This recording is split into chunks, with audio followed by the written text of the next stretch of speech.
हरे कृष्णा। सभी वैष्णव भक्तों के चरणों में दंडवत प्रणाम।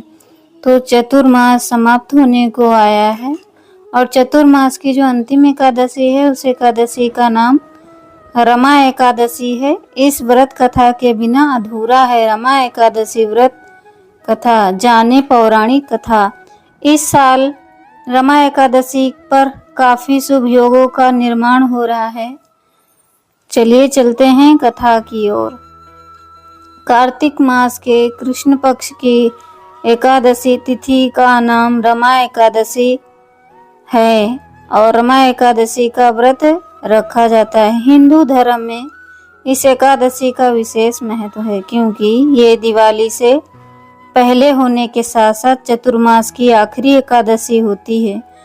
रमा एकादशी पर भगवान विष्णु के साथ मां लक्ष्मी की विधिवत पूजा करने के साथ साथ व्रत रखने का विधान है। इस दिन मां लक्ष्मी की पूजा करने से भी शुभ फलों की प्राप्ति होती है। इस व्रत को करने से मां लक्ष्मी विष्णु जी की असीम कृपा मिलने के साथ साथ वैकुंठ की प्राप्ति होती है। इसके साथ ही जीवन में हर दुख दर्द दूर हो जाता है। रमा एकादशी के दिन विधिवत पूजा करने के साथ साथ इस व्रत का पाठ अवश्य करना चाहिए। इससे शुभ फलों की प्राप्ति होती है। आइए जानते हैं रमा एकादशी की संपूर्ण कथा।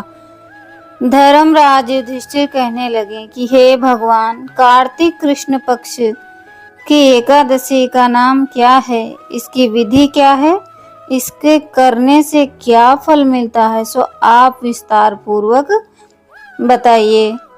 तो ये तो जो पांडव थे वो तो धर्मात्मा थे और वो ज्ञानी भी थे और सबसे बड़ी बात वो परम कृष्ण भगवान के परम भक्त थे। तो उनको तो सारा पता था, लेकिन उन्होंने हम पे कितनी बड़ी कृपा करी कि हम जैसे बद्ध जीवों के लिए वो भगवान से हम लोगों के लिए प्रश्न करते रहते हैं कि जो कार्तिक कृष्ण पक्ष की एकादशी जो आती है उस एकादशी का नाम क्या है और उसको करने से क्या फल मिलता है और इसकी विधि क्या है।